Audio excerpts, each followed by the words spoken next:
Dear Amihan Stories presents Sweetest Mistake, written by Andrea Gale.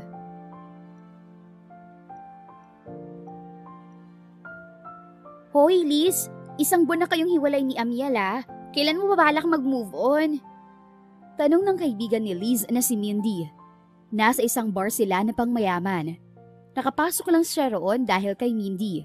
Mayaman kasi ang bagong nobyo nito at nagaya sa lugar na yon. Kung sila lang dalawa, hindi mag-aaksaya sila ng pera sa ganoong lugar. Kung maglalasing lang din siya, pwede na ang gin habang tumatanaw siya sa labas ng balkonahe ng maliit niyang bahay. Dinala kita rito para mag-enjoy, pero anong ginagawa mo? Patuloy sa panenermon si Mindy. Na-enjoy ko naman ang libre ng jowa mo Giit niya. Enjoy ka pa sa lagay na yan ha. Kulang na lang umiyak ka. Anito sabay ismid. Isang buwan na mula nung maghiwalay sila ni Amiel. 2 taon din silang magnobyo bago ito nakahanap ng iba. Nadestino kasi sa Palawan ang nobyo niyang bartender. 3 buwan pa lang itong naroon, ngunit nakahanap na agad ng iba. Bumalik ito sa Maynila noong nakaraang buwan para lang makipaghiwalay sa kanya. Hindi alam ni Liz ang mararamdaman noon, kaya hindi siya agad nakapag-react. Ngayon niya lang na-realize na sana ay pinatikim man lang niya ng mag-asawang sampal ang dating nobyong makapal ang muka. Han, hayaan mo na si Liz. Huwag mo nang piliting mag-move on yung tao. Singit ni Vernon, ang gwapo, mayaman at understanding na jowa ni Mindy. In short, perfect ito. At si Mindy na yata ang pinakamaswerteng babae sa buong mundo. Mahihiya si Rapunzel sa haba ng buhok nito. Huminga ng malalim si Mindy at tumango. Sa wakas ay tinantanan na siya nito. Marami sila sa mesa. Naroon ang ilang kaibigan ni Vernon na may mga kasama ring nobya o flings. Nakakailang nga dahil batid niyang magkakalibel ang mga ito. Mayayaman, magaganda, kay si sexy. Tama lang na naroon lang siya sa gilid. Hindi naman kasi siya makarelate sa mga ito. I've been to Japan last week. Ewan ko ba kay Daddy? Parang di na nagsawa ron. Maya't maya gustong pumunta ng Japan. Anong isang babaeng kasama niya sa mesa. Hay nako, you should go to Italy. I just got a new Prada shoes after I attended a fashion event in Milan. As if I haven't been to Italy, Gracie. Nakataas ang isang kilay na sagot ni Miss Japan. At anong sasabihin niya? I've been to DV last week. My God, ang dami kong nabili sa 2,000 budget. You should come with me sometime. Napailing na lang si Liz sa naisip, saka ininom ang alak sa kanyang harapan. Dalmore. Basa niya sa pangalan ng alak sa isip. Ewan niya kung tama ang basa niya. Ang alam lang niya ay mahal iyon. Siya lang ang umiinom niyon at 1/4 na ang nababawas niya. Nang makalahati niya ang bote ay todo awat na naman si Mindy. Hindi niya ito pinansin. Bumibigat na ang ulo niya, ngunit hindi niya iyon alintana. Mas katanggap-tanggap para sa kanya ang mabigat na ulo kaysa mabigat na puso. Migo! Bati ni Vernon sa bagong dating nitong kaibigan. Nag-angat ng tingin si Liz at nanlaki ang mga mata nang makilala ang bagong dating. Si Migo San Lorenzo. Apo ito ng isa sa pinakamayamang businessman sa bansa. Itinago ni Liz ang pagkamangha nang ipakilala siya ni Vernon kay Migo. Kunwari ay hindi siya na starstruck. Kung sa mga larawan ay gwapo si Migo, 5 beses na gwapo ito sa personal. No date tonight?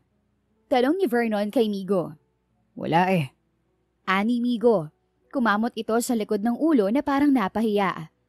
Kung ganon, samahan mo muna si Liz. Wala rin siyang date. Isasayaw ko muna si Mindy. Binalingan siya ni Vernon. Okay lang ba, Liz? Sure. Nakangiti niyang sagot. Hindi niyo naman ako kailangang bantayan ni Mindy. Pag-alis ng dalawa ay naupo si Migo sa tabi niya. Hindi lang ito gwapo, amoy gwapo pa. Pinagsaluhan nila ang Dalmore. Dumaldal si Migo matapos ang ilang shot. Tinamaan din siguro. You look uncomfortable. May problema ba? Wala, hindi lang ako sanay sa ganitong lugar. Anya sa kabahagyang ngumiti. Kung siya ay naiilang, hindi yata uso iyon kay Migo. Dahil nagulat na lang siya nang ang braso nito ay nakaakbay na sa sinasandalan niyang upuan. Before they finished the bottle of whiskey, Liz was already dizzy. Hindi na niya maintindihan kung ano ang pinagkukwentuhan nila ni Migo. Tumango-tango na lang siya. She even smiled when he held her hand. Hindi iyon natural sa kanya, ngunit masarap sa pakiramdam ang pagpisil nito sa palad niya. Are you okay? Tanong ni Migo. Oo naman. Pilit niyang tugon. Umorder pa ng isang bote ng whiskey si Migo at pinagtulungan nilang muli iyon. Sa dami ng nainom ay hindi na alam ni Liz ang mga sunod na nangyari. Nagising na lang siyang nasa loob ng isang hotel room kasama si Migo at pareho silang walang saplot sa ilalim ng kumot. Nais tumili ni Liz, ngunit walang tinig na lumabas mula sa kanyang bibig. She was not a virgin. Fine. But still, one night stand was not her cup of tea. Iyon ang unang beses na ginawa niya iyon. Ang masaklap, wala talaga siyang matandaan. Napapikit siya ng mariin nang makita ang mga damit niyang nakakalat sa sahig. Dahan-dahan siyang kumilos para bumaba mula sa kama at samsamin ang mga damit. Madilim pa ang paligid nang makalabas si Liz mula sa hotel. Pagdating sa maliit niyang tahanan ay nakatulog siya agad. Nagising siya sa pagbayo ni Mindy sa kanyang pinto. Kung makakatok ito ay parang may emergency. Hindi ano ba? Ang aga-aga pa. Anong oras ko umuwi? Saan kayo nagpunta ni Migo? Sunod-sunod nitong tanong. Hindi man lang pumasok muna sa bahay niya bago nag-interrogate. Hinila niya si Mindy papasok sa bahay. Wala. Umuwi ako mag-isa. Hindi ko nga lang matandaan kung anong oras. Anong oras ba ako nawala sa bar? Naningkit ang mga mata ni Mindy. Wala ka rito kagabi. Nanggaling ako rito para i-check kung nakauwi ka na. Saan ka dinala ni Migo? Nagpakawala ng marahas na hininga si Liz. Sa hotel. Ano? Nais nang takpan ni Liz ang bibig ng kaibigan. Mae-eskandalo ang mga kapitbahay sa ingay nito. May nangyari? Hindi ko matandaan. Lasing ako.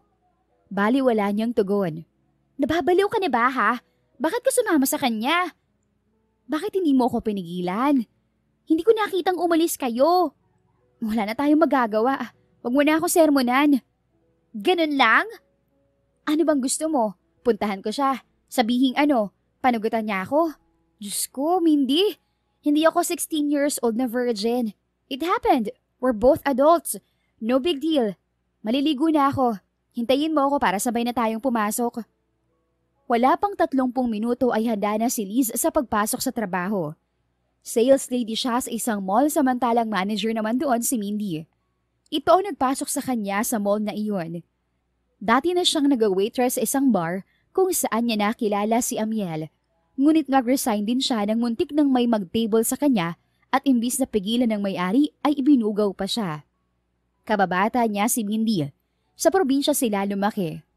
Ang kaibahan lang, napagtapos ito ng mga magulang nito ng pag-aaral. Siya kasi ay high school lang. 1 dosena silang magkakapatid. Ano pa ang aasahan niya sa mga magulang niya? Pangatlo siya sa magkakapatid. 5 sa mga kapatid niya may mga pamilya na. Hindi na tumutulong ang mga ito sa mga magulang nila. Kung minsan ay nanghihingi pa. Matanda na ang nanay at tatay niya. Kung maaari nga lang ay hindi na magtrabaho ang mga ito sa bukid, ngunit parehong matigas ang ulo. May sakit kasi sa puso ang pampito niyang kapatid, kaya kailangan talaga nila ng pera. 2 lang ang katulong ni Liz sa pagtatrabaho, sina Robert at Melissa. Si Robert ang katulong sa pagsasaka at si Melissa naman ay may trabaho sa palengke sa probinsya rin nila. Ang 3 pinakabata ay pinag-aaral niya. Lahat ay nasa high school na. Habang nasa biyahe ay nag-ring ang cellphone ni Liz. Si Melissa ang caller kaya agad niyang sinagot. Ate, may extra ka ba Ryan? Bungad nito. Ubos na kasi ang gamot ni Ate Flor. Bumabali ako sa amo ko kaya lang masama yata ang gising. Nasinghalan lang ako. Sige mamaya, pag break ko magpapadala ako. Salamat ate. Napabuntong hininga na lang siya. Sanay na siya. Sanay na siyang naging takbuhan ng kanyang pamilya. Hindi naman sa nagreklamo siya.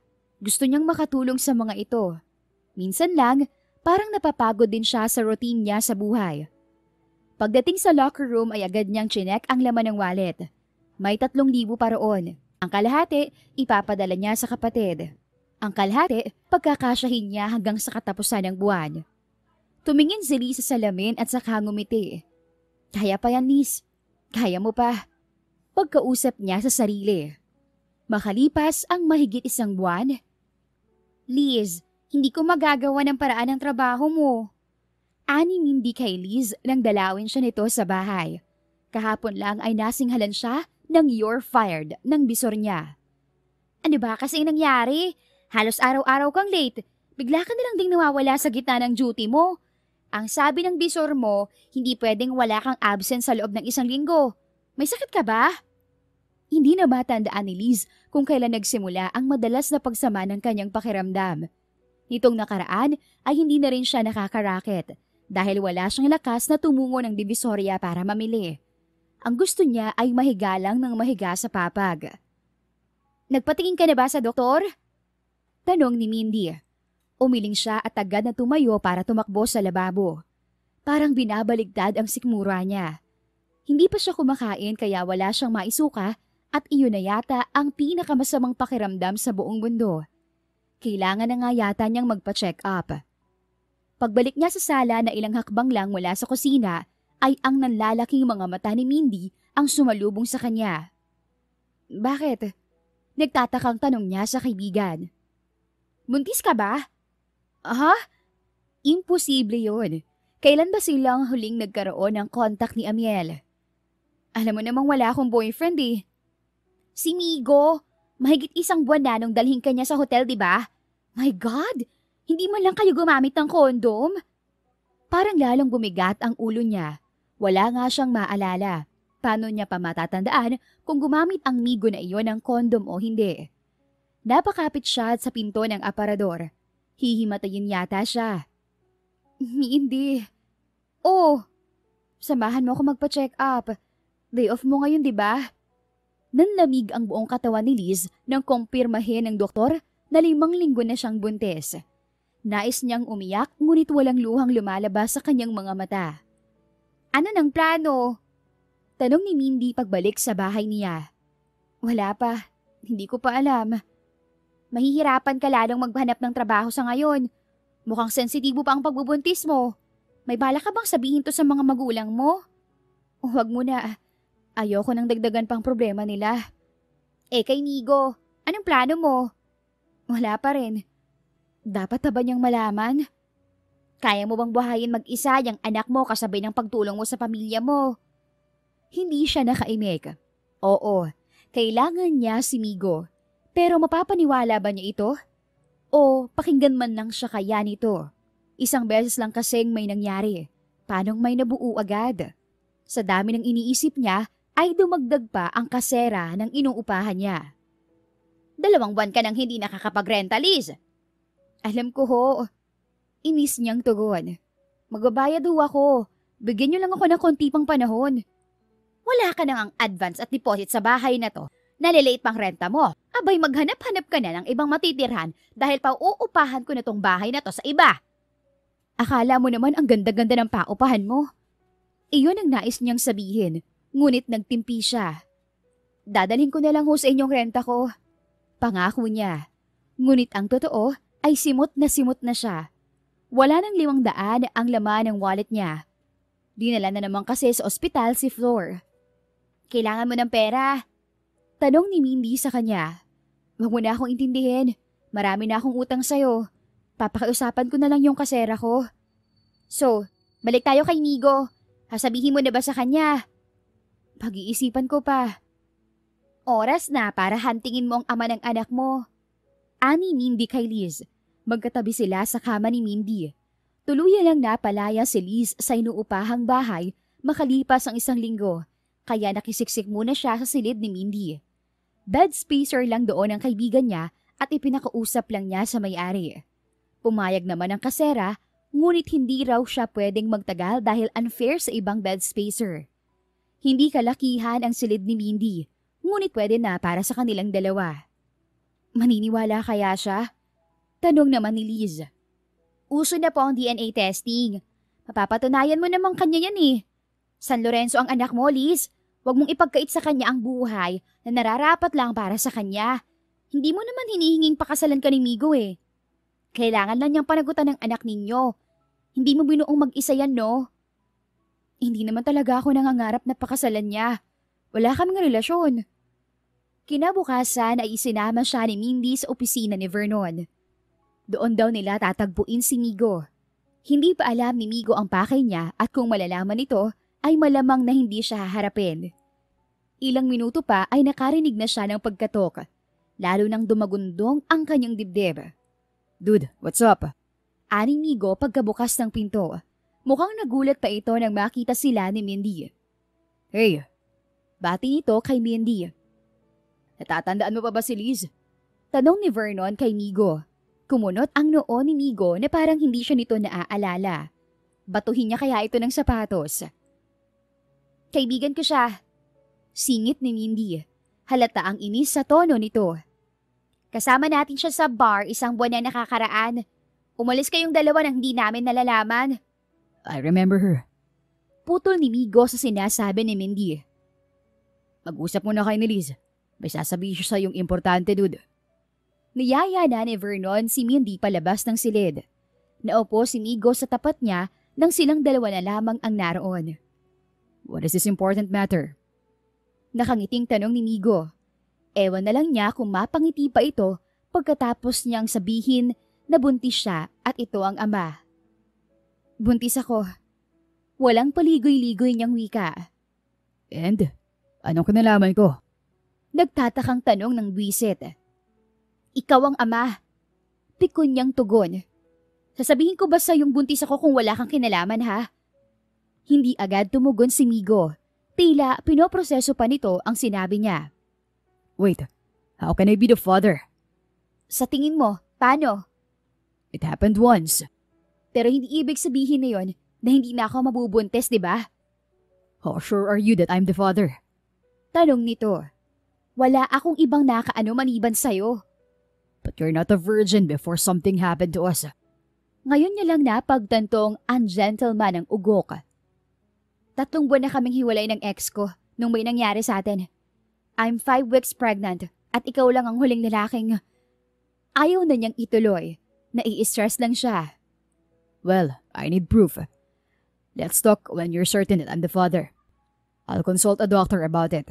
After a paternity test, at napatunayan natin akin ang batang yan, saka tayo mag-usap. I'm certain. Giit niya. Siguradong sigurado ako.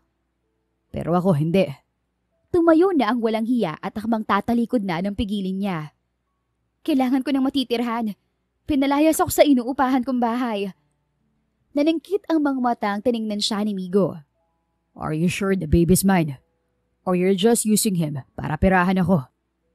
Kung hindi lang ako natanggal sa trabaho at hindi masela ng pagbubuntis ko, sa tingin mo hihingi ako ng tulong sa'yo? Marami lang akong pinagdadaanan ngayon kaya nilunok ko ang pride ko. At sa tingin mo ba ang isang ungentleman at immature na lalaking katulad mo ang gusto kong maging ama ng anak ko? Alam kong hindi tayo magka-level, pero hindi ako sinungaling. Huminga ng malalim si Migo bago na upong muli.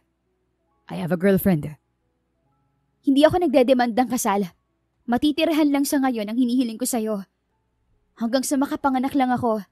Kapag may trabaho na ako ulit, hindi na ako hihingi ng tulong sa'yo. Fine.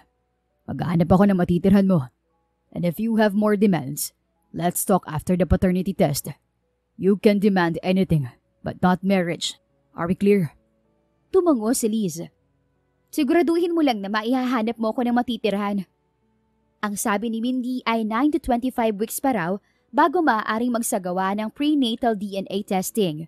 In short, maghihintay pa siya ng 1 buwan bago maisampal kay Migo ang resulta nagsasabing anak talaga nito ang dinadala niya. I'll call you when your new place is ready. Kay Vernon ko na lang kukunin ang number mo. Sabi nito sabay layas. Anong nangyari? Tanong agad ni Mindy pagpasok nito sa opisina ng nobyo. Siyempre, hinanapan ako ng pruweba at baka raw pineperahan ko lang siya. Walang hiya, di ba? Gigil niyang wika. Intindihin mo rin yung tao. Nabigla yun. From being an eligible bachelor to daddy ang peg niya. Tsaka easy go lucky yun. Binatang binata sa isip, salita at gawa. Sabi rin ni Vernon, may girlfriend yang si Migo na nasa Amerika. Model daw, kaya siguro gano'n na lang ang naging reaksyon. Paano nga naman siya mag-e-explain sa jowa niya? Kasalanan ba ng anak namin yun? Siya tong nagtaksil sa jowa niya tapos sa amin niya ibubuhos ang lahat ng inis? Basta, pagpapasensyahan mo muna ngayon. Narinig ko, hinihingi ang number mo kay Vernon. Wala naman yatang balak tumakbo. Ang sabi ko, hanapan niya ako ng matitirhan. Pumayag naman. Sana lang to pa rin. Hindi ka naman pinapaalis ni Joanne sa boarding house Pero nakakahiya pa rin. Nitong isang araw lang ay pinautang na naman siya ni Mindy ng ipapadala sa probinsya. Nakausap na niya si Melissa at ang nanay niya. Sinabi niya sa mga itong wala siyang trabaho. At magpapadala na lang siya ulit kapag may trabaho na ulit. Hindi niya binanggit sa mga ito ang kalagayan niya. Ang sabi niya, pag-uusapan namin ang mga demands ko kapag napatunayan niyang kanya tong dinadala ko.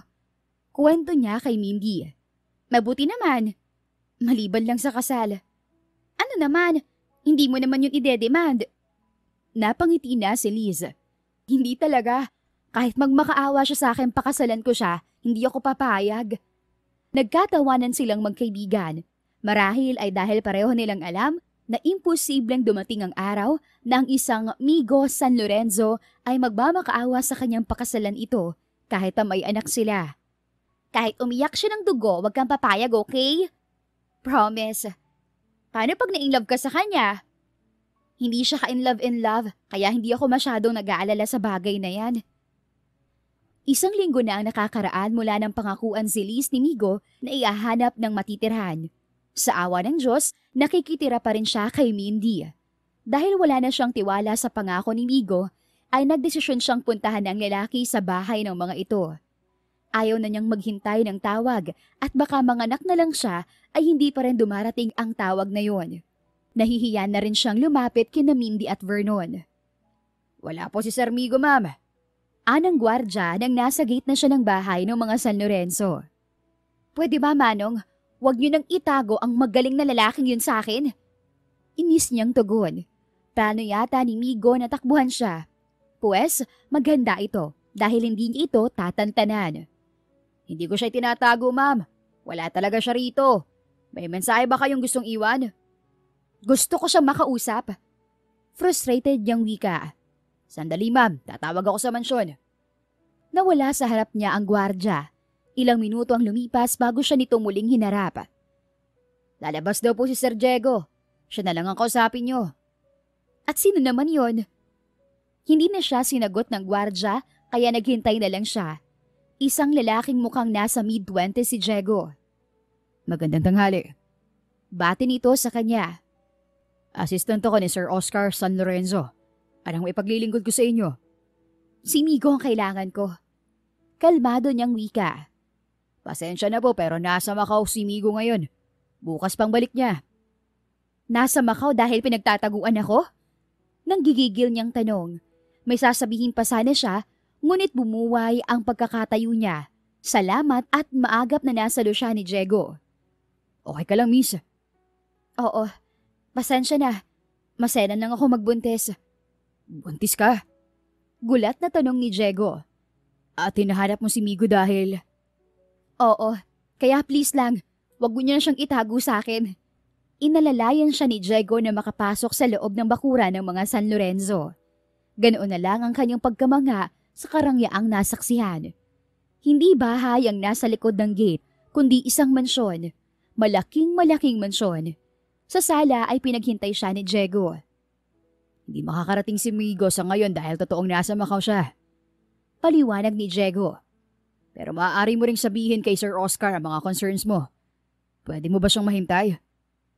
Iha! Anang isang tinig kapag kuwan. Si Oscar San Lorenzo iyon. Sigurado siya. Tumayo si Liz at binati ang matanda. Ako ho si Liz. Pagpapakilala niya. Maupo ka, Iha. Ang sabi ni Diego ay masama raw ang pakiramdam mo. Nakangiting sabi ng matanda. Tama ba ang balita ang nakarating sa akin, Iha? Opo, sir. Tugon niya. Nakayuko siya dahil sa pagkapahiya. Lolo na lang ang itawag mo sa akin. Nanay ka na magiging apo ko sa tuhod. Magiliw na sabi ng matanda. Pero hindi pa naman po iyon napapatunayan. Hindi ba matanggap ni Migo?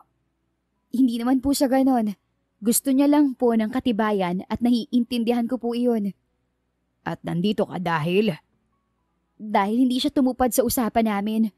Ang sabi niya, ihahanap niya ako ng matitirhan. Ngunit hanggang ngayon hindi pa rin siya nagpaparamdam. At tuluyan na siyang naiyak. Para siyang batang paslit na nagsusumbong sa nakatatanda. Ayaw niya namang umiyak pero sobra ang pagiging emosyonal niya nitong mga nakaraan.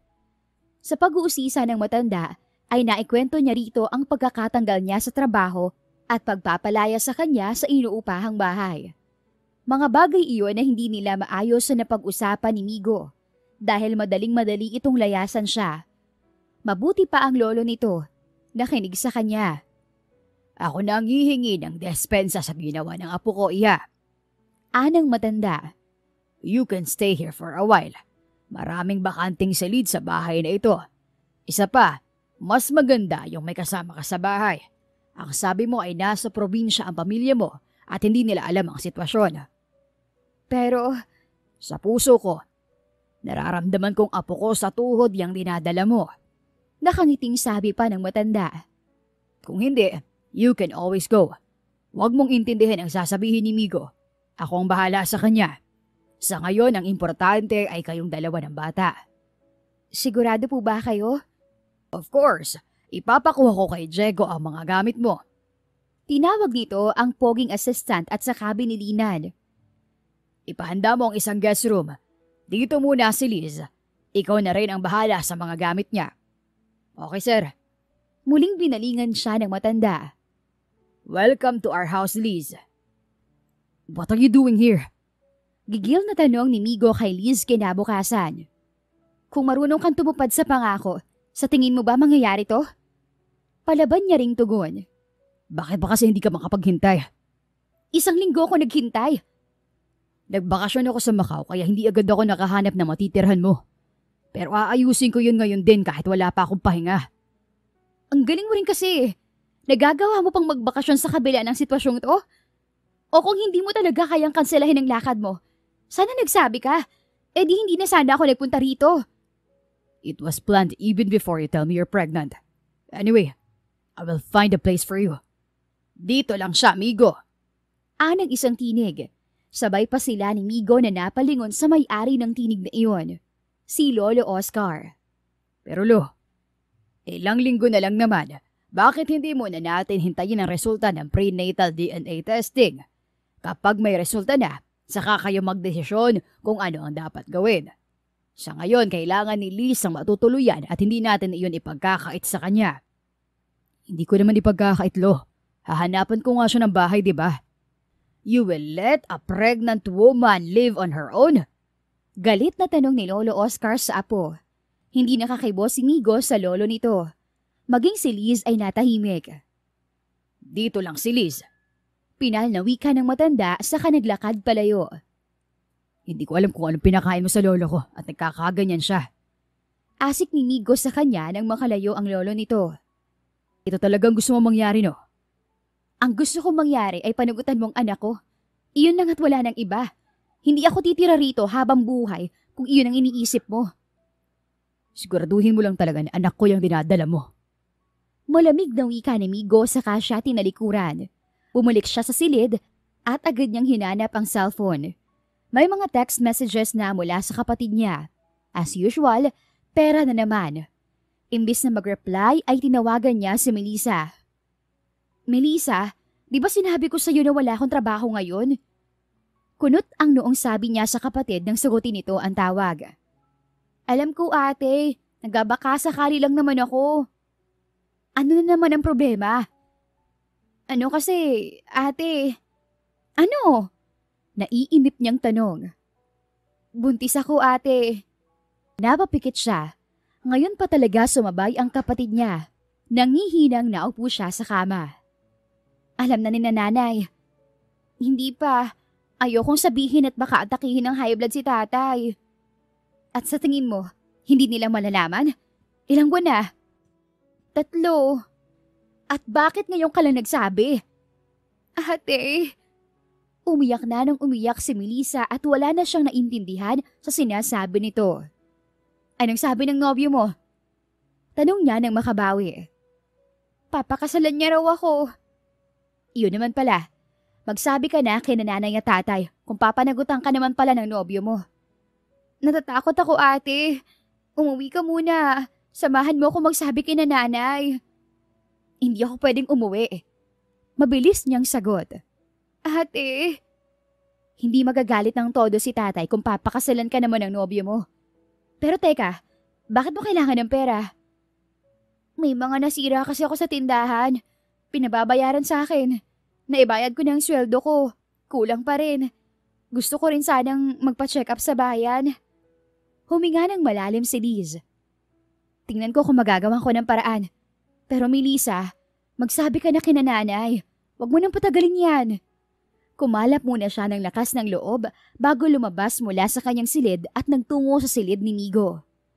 Bahala na. Anya sa isip. What do you need? Malamig na tanong ni Migo sa kanya. Bago tumugon ay yumuko muna siya. Lulunukin niya ng buong buo ang pride niya kahit mabulunan pa siya. Pera. Tanong ni Migo bago pa siya nakapagsalita. Nag-angat ng tingin si Liz at bahagyang tumango. Migo smirked. Nakakababa ng tingin sa sarili, ngunit wala naman siyang pagpipilian. Babayaran kita. Anya, kailangan niyang sabihin iyon para kahit papaano ay ma-redeem ang sarili. Talaga? Halatang hindi naniniwalang tanong nito. Babayaran kita. Matigas niyang tugon. Pagkapanganak ko, magkatrabaho ako ulit at babayaran kita. Magkano? 5,000 ang hiningi niya at ibinigay naman ito. Salamat. No, don't thank me. Babayad ka naman, di ba? Sarkastikong wika nito. Tiningnan niya ng masama ang lalaki at saka tumalikod. Buwisit talaga. Bakit kaya may mga lalaking katulad nito? Mabait sa una, kasi hindi pa nakukuha ang gusto. Kapag nakuha na ang gusto sa babae, itatapon din pagkatapos. Hindi lang siya maitapon ng tuluyan dahil nabuntis siya nito. Kinabukasan ay agad niyang ipinadala sa kapatid ang pera. Uuwi na sana siya ng mansyon nang biglang sumakit ang kanyang puson. Sa sobrang sakit ay namilipit siya. Mabuti na lang at may mabubuting loob na tumulong sa kanyang madala sa ospital. Ikaw bang asawa niya? Tanong ng doktor kay Migo. Hindi siya nakasagot, ngunit itinuring yata itong oo ng doktor. Maselan ang pagbubuntis ng asawa mo. Hanggat maaari ay mas makakabuti kung nasa bahay lang siya at hindi gumagawa ng mabibigat na gawaing bahay. Hindi rin siya pwedeng ma-stress dahil maapektuhan niyo ng bata. Tumango si Migo. Okay, Dok. Naiintindihan ko. Huwag mong istresin ang asawa mo. Pwede na siyang umuwi pero kailangan pa rin mag-ingat. Huwag rin kalimutan ang mga vitamins na dapat inumin. Bili ng doktor bago tuluyang nagpaalam. Pinagmasdan ni Migo si Liz. Natutulog ito kaya nagkaroon siya ng pagkakataong pagmasdan ang mukha nito. She was simple and pretty. Walang kolorete ang mukha ngunit maganda pa rin. Naaalala pa niya ang unang gabing nagkakilala sila. He can still remember the night their baby was made.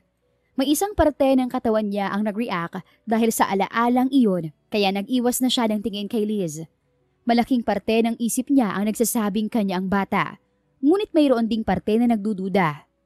Ang problema niya ngayon ay kapag napatunayang kanya nga ang bata. Paano si Eliana? Paano niya sasabihin sa nobya ang sitwasyon? Eliana was her longtime girlfriend. Hindi lang sila madalas magkasama dahil sa trabaho nito. Abala siya sa pag-iisip sa nobya ng magising si Liz. Parang nagtataka pa ito na naroon siya. Tinawagan ako ni Vernon. Sinabi niyang nandito ka. Kakauwi lang din ni Mindy. Kamusta ng pakiramdam mo? Okay lang. Anito at saka takmang tatayo. Maagap niya itong tinulungang sumandal sa headboard ng kama. Pasensya na kung naabala kita. Kung lalabas ka o kung may importante kang pupuntahan, pwede ka magpatid sa driver. Pero ang sabi ng doktor, mas mabuti kung manatili ka muna sa bahay. Kaya mag-utos ka na lang sa mga kasambahay kung may kailangan ka. Hindi ako sanay mag-utos. Hindi yun ang point. Hindi naman to para sa'yo lang eh. Isipin mo na lang ang bata at sumunod ka na lang sa doktor. Ilang saglit siyang tiningnan ni Liz at saka tumango.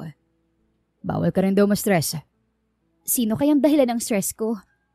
Balik tanong ni Liz. Nangahaba ang nguso nito. She looked cute doing that. Pinigilan na lang ni Migo ang mapangiti. Anong ginagawa ko? Painosente niyang tanong. Wala. Nanlalaki ang butas ng ilong nitong tugon. Pwede na raw ba akong umuwi? Tumango siya. Isasettle ko lang ang hospital bills tapos uuwi na tayo. Makalipas ang ilang araw, nanlalamig ang kamay ni Liz. Kabadong-kabado siya dahil nasa harap niya ang mga magulang ni Migo. Galing pa sa Cebu ang mga ito. Doon kasi nakatira ang mag-asawa at si Migo lang ang nakapisan sa lolo nito. I'm Ricky, Migo's father. Call me Tito Rick. And this is my wife, Clara. Magandang gabi po. Ako po si Liz. Daddy called me and sinabi na sa akin ang sitwasyon. Ani Tito Rick. Are you comfortable here? Honey, who wouldn't be comfortable in this mansion? Singit ng asawa nito. Nakataas ang isang kilay at halatang halata ang disgusto sa kanya. Clara. Saway ni Tito Rick sa kanyang asawa bago siya binalingan. Anyway, Iha, pag may kailangan ka, huwag kang manghihiyang magsabi sa akin. Inabutan siya ni Tito Rick ng isang tarheta. Call me anytime. From what I heard, hindi pa sigurado ang anak ko na kanya nga ang batang dinadala mo. Anang ginang ng sila na lang dalawa. 2 linggo pa po bago ang prenatal DNA testing, ma'am. And what are your demands kapag napatunayan ni Migo na kanya yan? Sustento lang po para sa bata. Naiilang niyang sagot. Natawa ang ginang. Baka naman sa huli, mag-demand ka ng kasal. Anito. And I'm warning you, don't even try. Sa Elian ang pakasalan ni Migo. Hindi magbabago yon kahit na may anak pa siya sa'yo. Hindi nakatugon si Liz. Wala naman siyang ganoong plano at nilinaw niya iyon kay Migo. Hindi rin siya dapat nasasaktan. Kaya lang ay pakiramdam niya ay tinatapak-tapakan siya ng ginang.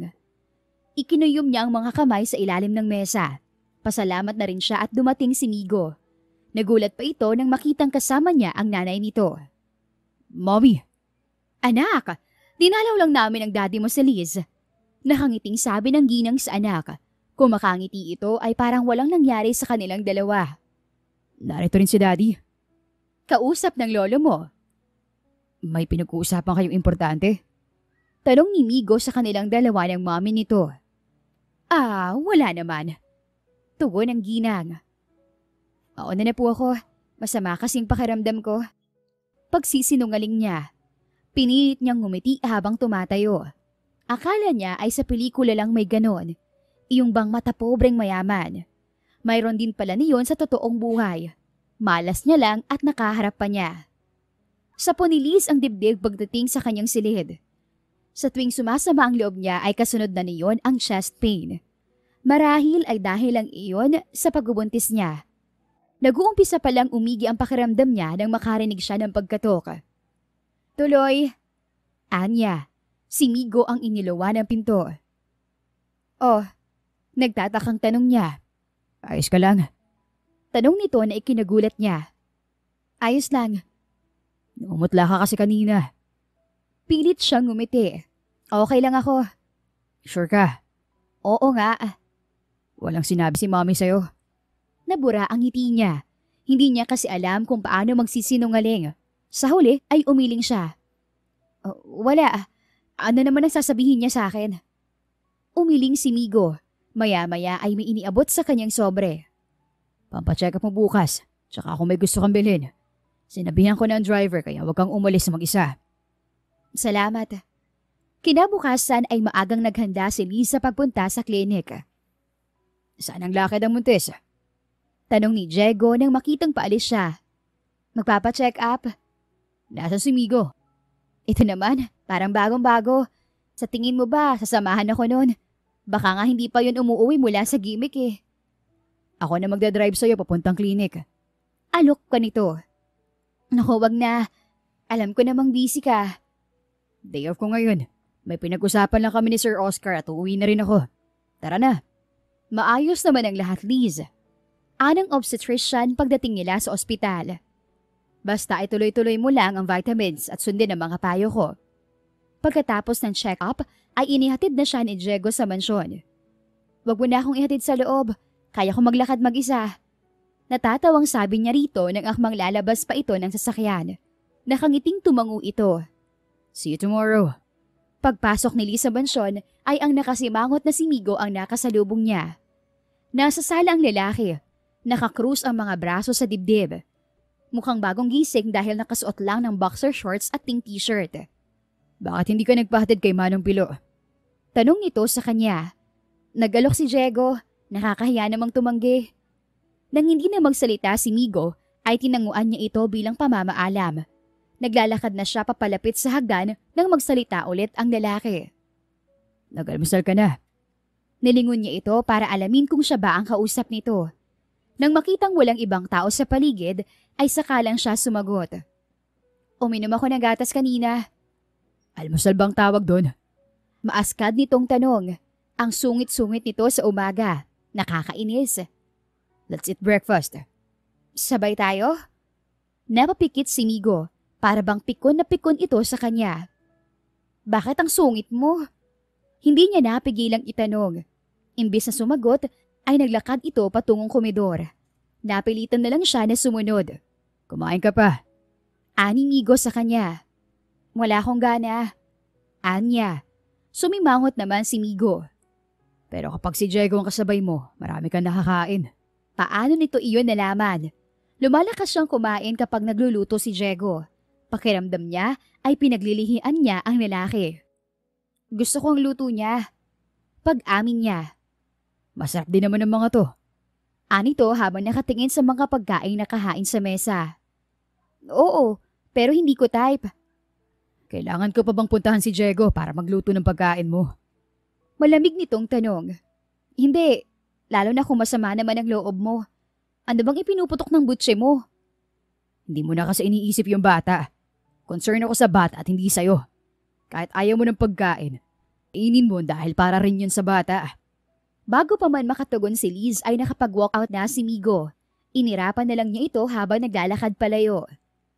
Hindi nagtagal ay dumating na ang araw na makukuha nila ang result ng prenatal DNA testing. Ready ka na? Tanong ni Migo habang papasakay sila sa sasakyan ito. Oo. Habang nasa biyahe ay napansin niya ang pagkabalisa ni Migo. Kinakabahan ka? Tanong niya rito. Tiningnan lang siya ni Migo. Nagdadasal ka pa rin hindi sa iyong batang to, no? Pabiro ang tanong niya, ngunit may pait sa bibig. Ikaw ang kabahan kapag hindi akin yung bata. Seryosong wika ni Migo. Ikinagulat niya ang reaksyong iyon. Ano ang dapat niyang sabihin? Teka, hindi niya nga alam kung anong dapat niyang maramdaman. I've invested emotion, okay? Itinuring ko ng akin ang batang yan at kapag niloloko mo lang ako, hindi talaga kita patatahimikin habang buhay. Sa puntong iyon, parang gusto niyang maiyak. Akala pa naman niya ay hindi pa rin tanggap ni Migo ang anak nila. Oh, umiiyak ka ba? Natatarantang tanong nito. Hindi. Tugon niya. Mag-focus ka nga sa pagmamaneho at baka mabangga pa tayo. Hey, umiiyak ka. Inihinto ni Migo ang sasakyan sa gilid ng kalsada. Nang damhin ni Liz ang pisngi, ay mayroon ngang luha roon. Nakangiting hinarap niya si Migo. Masaya lang ako. Masaya? Akala ko kasi, ayaw mo pa rin sa anak ko. At tuluyan na siyang napahagulgol. Damn pregnancy. It made her very emotional. Sa wakas ay napawi ang pag-aalala sa mukha ni Migo. Ngumiti na ito. Kinakabahan ako sa'yo. Tahan na. Inabutan siya nito ng tissue. Agad niyang pinahid ang mga luha sa kanyang pisngi at saka huminga ng malalim. Okay na ako. Anya pagkaraan ng ilang sandali. Sure ka? Oo. Pagkakuha ng resulta ay bumalik na sila sa sasakyan. Hindi mo ba yan bubuksan? Tanong ni Liz kay Migo. Sa bahay na lang. Buksan mo na. Sa bahay na. Gusto ko, ako lang makakakita. Ikaw ang bahala. Pakiramdam ni Migo ay sasabog ang dibdib niya sa halo-halong emosyon pag-uwi nila at makita niya ang resulta. Ang sigurado niya lang, sa kabila ng lahat ay masaya siya. He was definitely the father of the baby. Hindi man sinasadya, wala man sa plano, natutuwa pa rin siya. Ngayon ay kailangan na niyang harapin ang mga demands ni Liz at kailangan na rin niyang kausapin si Eliana. Ipagdarasal na lang niyang tanggapin pa rin siya ni Eliana sa kabila ng lahat. Malapad ang ngiting pinuntahan ni Migo ang abuelo sa silid nito. So what's the result?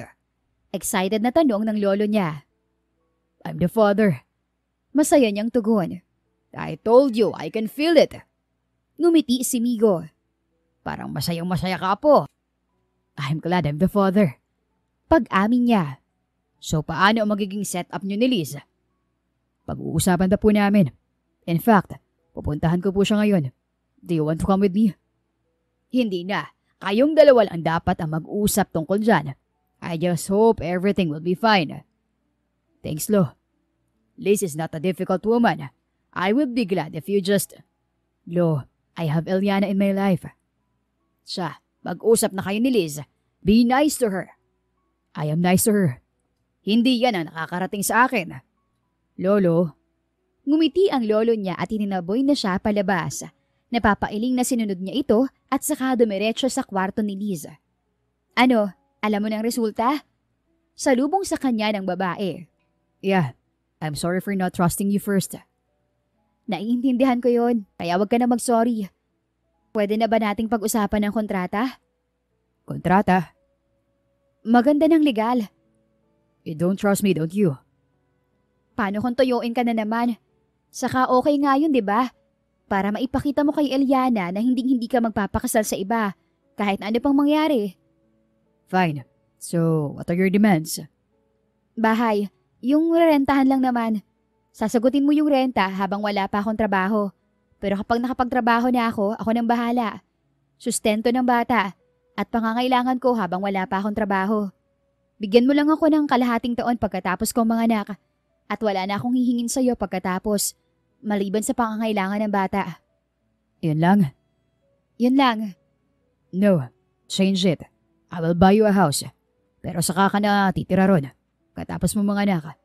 Kaya ko ring sagutin ang pangangailangan mo ng mas matagal sa kalahating taon. Kaya wag ka muna magtrabaho agad. Paano naman ang anak natin? Paluluwasin ko si nanay rito para alagaan ang bata. Ako nang bahala ron. Basta kapag may trabaho na ako, huwag mo na akong intindihin. Ilalagay ko rin sa kontrata na pwede mong dalawin ng bata kahit anong oras mo gusto.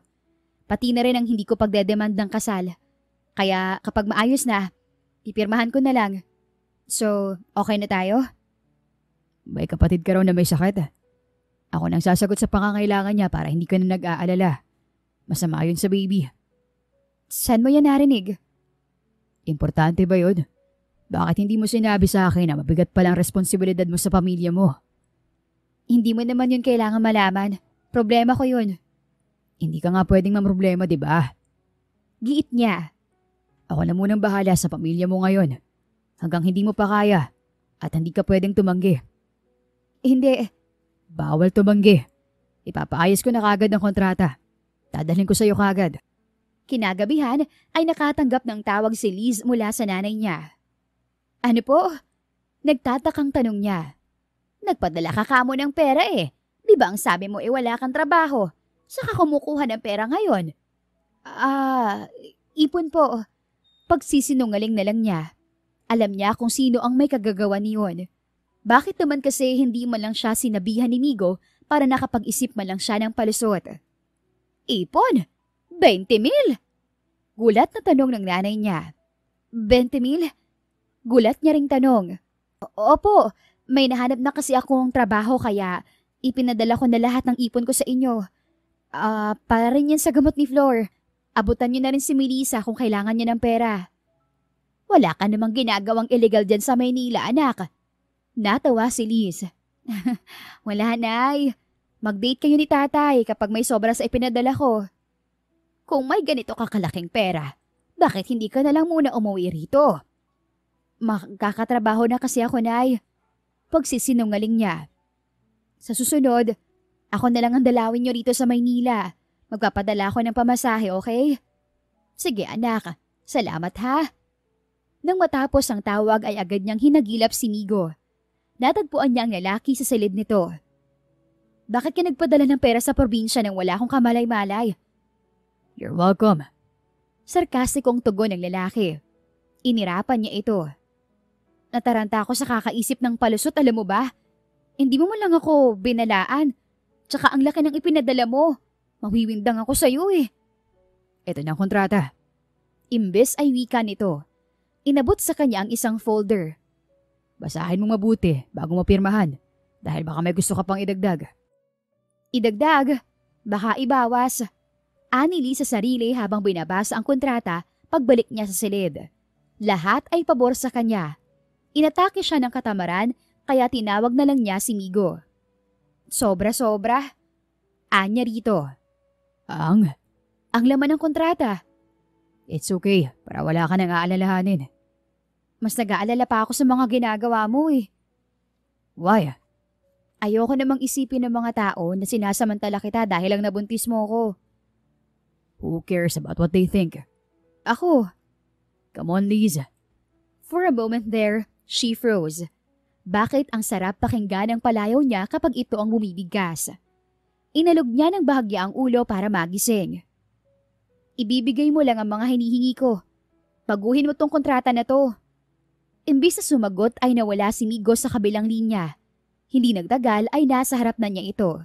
Basta-basta na lang pumasok sa silid nang walang paalam. Tanggapin mo na lang lahat ng ibibigay ko sa'yo, okay? Huwag kang magreklamo. Huwag mo ring intindihin ang sasabihin ng ibang tao dahil wala silang pakialam. Saan mo kukunin ang mga bibigay mo sa akin? Wala kang ang trabaho eh. Sa wakas ay nasabi niya. Migo smirked. Anong akala mo sa akin? Walang sariling pera. Huwag kang mag-alala. Galing sa sarili kong bulsa ang ibibigay ko sa'yo. Para lang sa kaalaman mo, may investment ako sa stock market. Pagmamalaki nito, tumaas ang kilay ni Liz. Talaga? Gusto mo bang makita ang account ko? Hindi na. Anya. Pero, wala nang pero. Pirmahan mo na ang kontratang yan. Ballpen? Saka inilahad dito ang palad niya. Huminga ng malalim si Migo bago lumabas mula sa kanyang silid at pagbalik ay may dala ng ballpen. Ang tamad mong buntis, no? Nung hindi pa ako buntis, masipag ako. Kasalanan mo to. Ngumiti si Migo at aaminin niya, medyo pumilantik ang puso niya, ngunit agad din niyang sinaway. Ginusto mo rin naman. Sabi nito. Hindi mo ako na-resist. Che, wala nga ako matandaan ng gabing yun eh. Talaga? Oo. Ipapaalala ko sa'yo. Nag-init ang mga pisngi niya sa pinag-uusapan nilang dalawa. At ang pesting Migo, pinagtawanan pa siya. Pirmahan mo na yan. Nakangiting untag nito sa kanya. Ito na po. Anya kay Migo pagkatapos. Iniabot niya rito ang folder nang hindi umaalis sa kama. Naupo ito sa gilid ng kama at pinasadahan ng tingin ang kontrata. Nakipag-shake hands pa sa kanya ang lalaki. Napapaaling na tinanggap na lang niya ang pakikipagkamay nito. Papaalis na ito nang tawagin niya. Salamat. Sinserong sabi niya nang lumingon ito. Ginantihan nito iyon ng ngiting kasinsero ng pasasalamat niya. Nakagat niya ang labi nang tumalikod na ang lalaki. Sinapo niya ang dibdib nang maisara na nito ang pinto. Ilang beses siyang huminga ng malalim para kumalma ang puso niya pero waipek. Kinailangan niya pang lumabas ng silid at maglakad-lakad sa likod bahay para lang mahimasmasan. Sa second trimester ng pagbubuntis ni Liz ay mas nakakakilos na siya ng maayos. Wala na ang morning sickness. Pakiramdam niya ay normal na siya maliban na lang sa lumalaki ng tiyan. Abala siya sa paglilinis ng silid. Bagay na pinag-awayan na nila ni Migo. Nang marinig niyang nagre-ring ang cellphone. Ang asawa ng Kuya Ramon niya ang tumatawag. O Ate Ligaya, napatawag ka. Anya sa hipag sa kabilang linya. Kamusta ka na, Liz? Anito. Sa tono nito ay bigla siyang kinabahan. Nakikinitan na niya ang paghingi nito ng tulong. Pera na naman. Sa isip-isip niya. Okay naman ate. Liz, ang Kuya Ramon mo kasi, naisanla ang lupa namin. Pinapalayas na kami pero nanghingi muna ako ng palugit. Wala na kasi ako malalapitan. Ate, wala rin naman akong pera sa ngayon. Pasensya na pero hindi ko kayo matutulungan. Wala kang pera? Patuyang tanong nito. Paano wala kang pera mayaman ang kinakasama mo? Tumaas ang kilay niya. Wala akong kinakasama. Kung ano-ano namang chismis ang nakakarating sa inyo. Buntis ka, 'di ba? At nakatira ka ngayon sa bahay ng ama ng anak mo. Ang sabi ni Kanora, big time daw ang ama ng anak mo. Napamura si Liz sa isip. Si Kanora ang nanay ni Mindy at ang alam niya ay labandera ni Kanora ang hipag niyang chismosa na masarap kalbuhin ngunit hindi niya magawa dahil nasa malayo ito. Hindi ko sasabihin kina nanay. Dagdag pa nito. Pero sana naman, tulungan mo kami ng kuya mo. Matitiis mo bang walang nasisilungan ng mga pamangkin mo? Magkano? Inis niyang tanong. 50,000. 50? Saan niyo naman ginastos ang ganoong kalaking pera? Pigil sa inis niyang tanong. Nagkapatong-patong na kasi ang utang namin doon sa pinagsandaan ng kuya mo. Kasama na ron ang interes kaya lumaki. Gagawan ko ng paraan. Pinutol na niya ang usapan nila dahil nanggigigil siya sa hipag at baka ang cellphone niya pa ang maihagis niya. Pagkatapos nilang mag-usap ay pinaghahampas ni Liz ang dingding ng kanyang palad.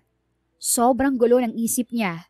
Naghahalo ang inis at frustration sa dibdib niya. Napahinto siya sa paghampas sa pobreng dingding nang marinig ang boses ni Migo. Nakasilip na ito sa kwarto niya.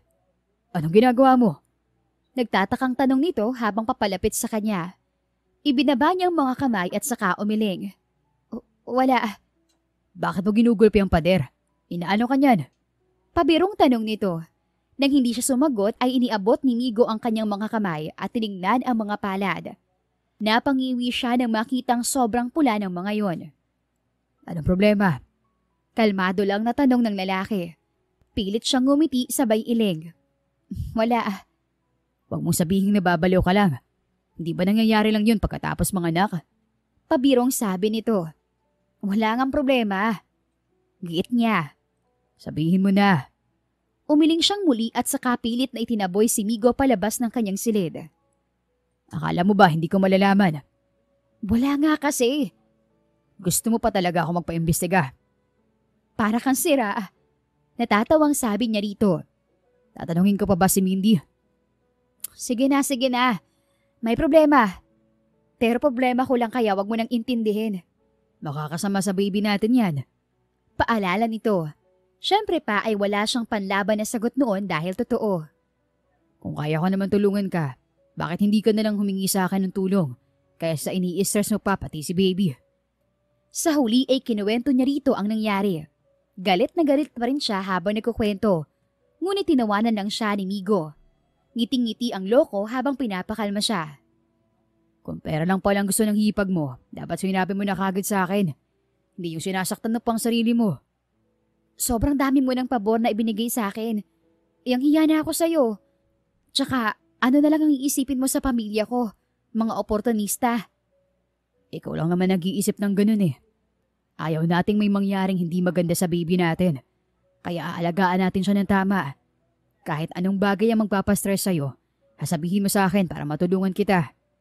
Habang buntis ka, ang problema mo, problema ko rin. Nagkakaintindihan tayo.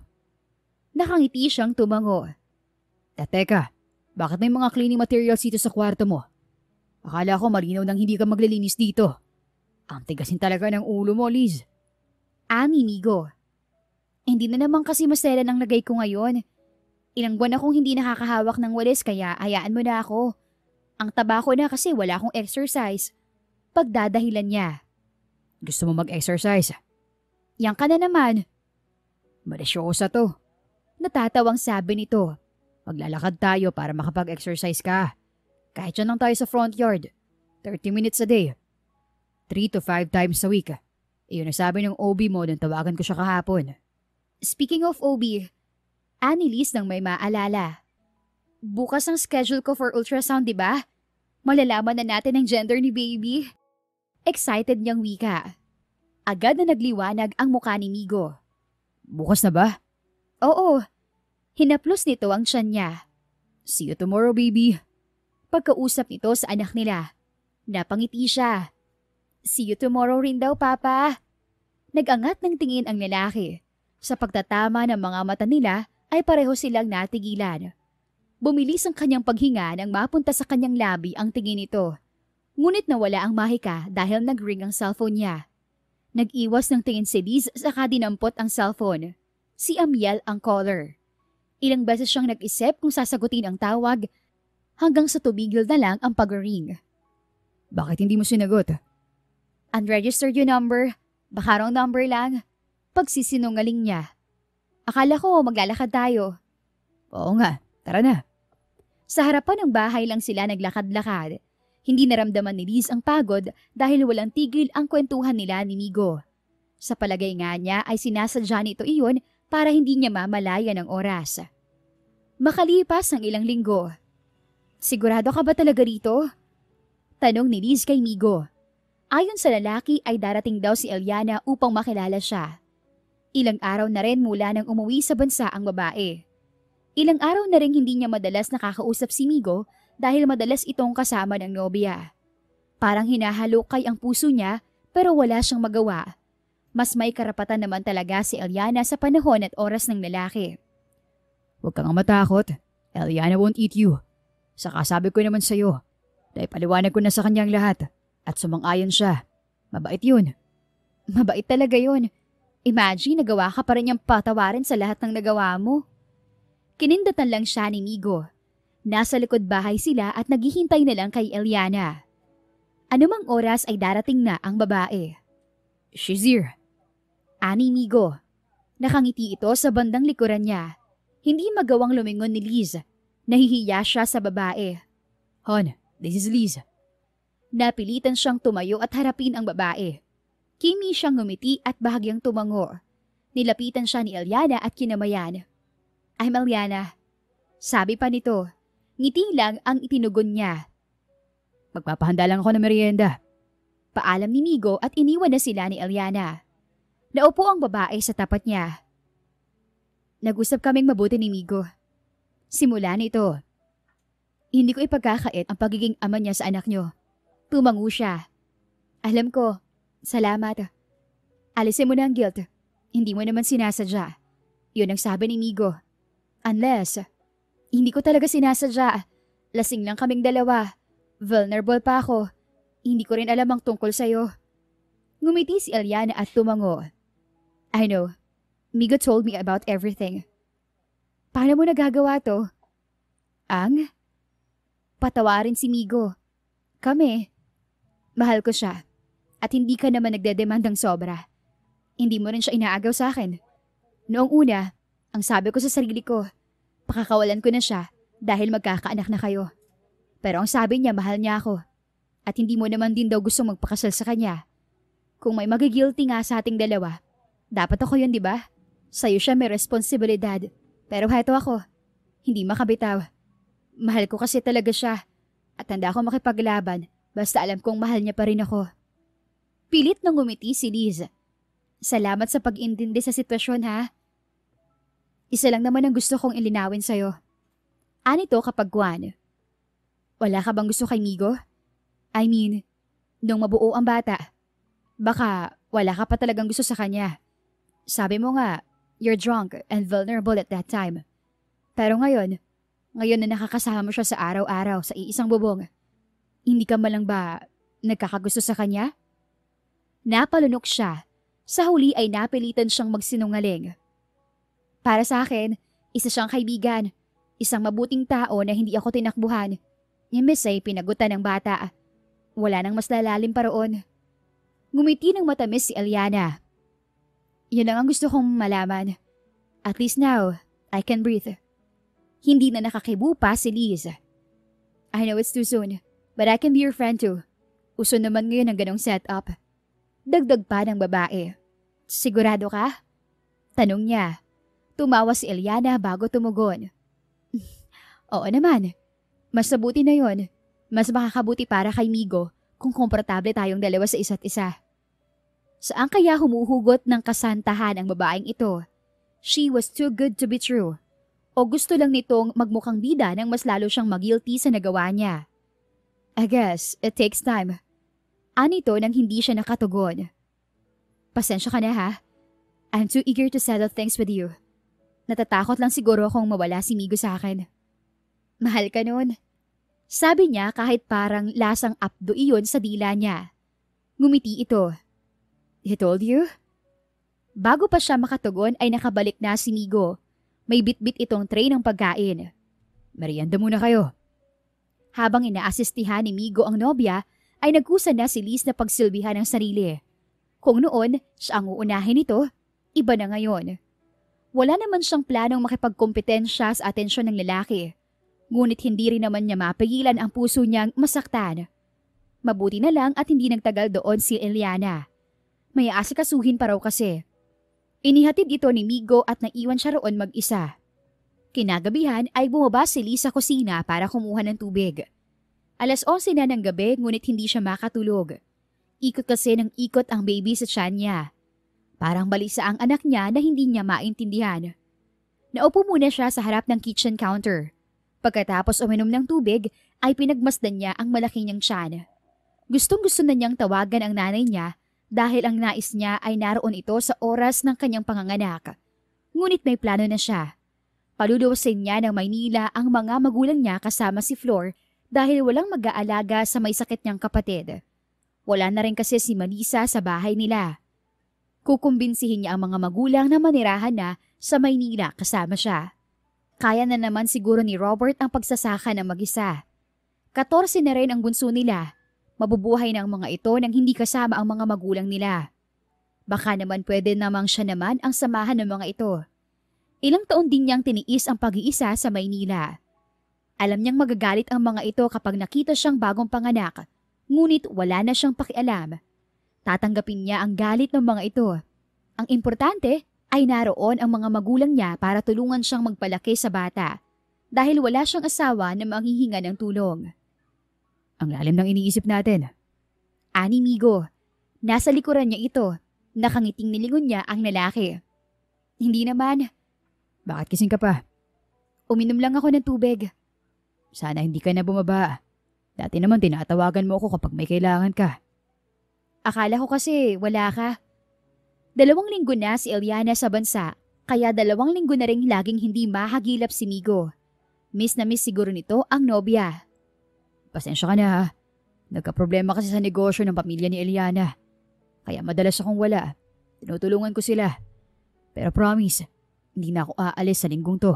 Dahil baka anumang oras ay lumabas ng baby natin. Nakaredy naman si Diego. Natatawang sabi niya. Kung nakita mo lang kung gaano pagbalinan ni Lolo si Diego na wag akong lubayan ng tingin. Magmumukha ng bodyguard ko si Diego eh. Kawawa naman. Naka-speed dial na nga ang number niya sa cellphone ko. Anong number? 1. Palitan mo. Akong ilagay mo sa number 1. Bakit? Para mas madali mo akong makontak. Ako dapat ang kasama mo sa araw ng paglabas ng baby natin. Ngumiti si Liz ngunit nauwi iyon sa pangiwi dahil humilab ang tiyan niya. Natarantang dinaluhan siya ni Migo. Ano nangyari? Humilab ang tiyan ko. Ha? Gulat nitong tanong. Tara na sa ospital. Agad?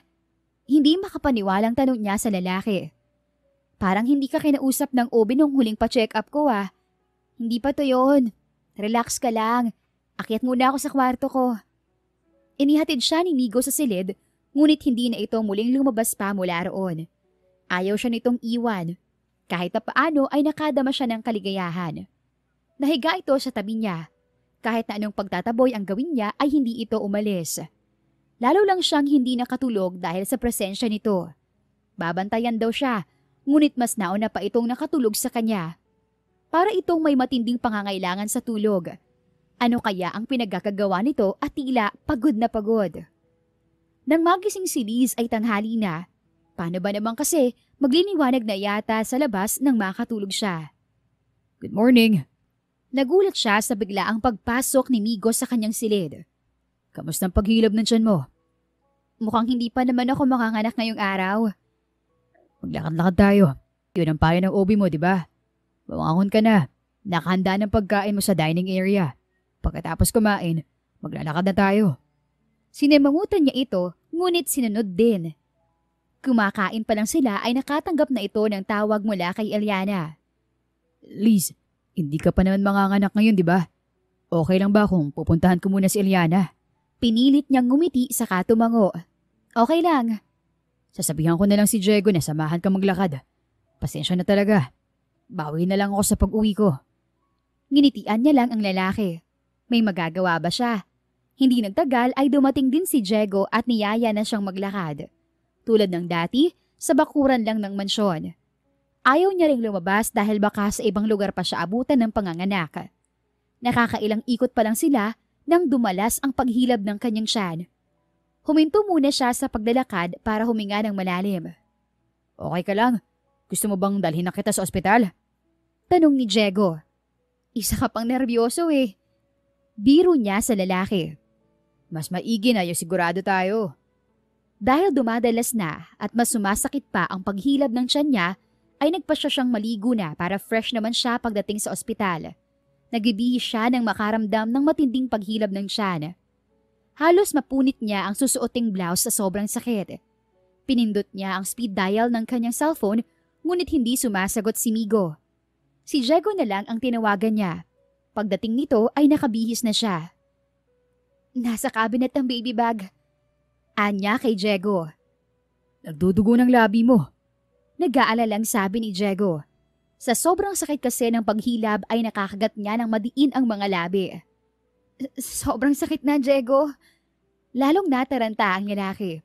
Tinawag na nito ang ilan pang kalalakihang nasa bahay sa oras na iyon para tulungan itong kargahin siya patungo sa kotse.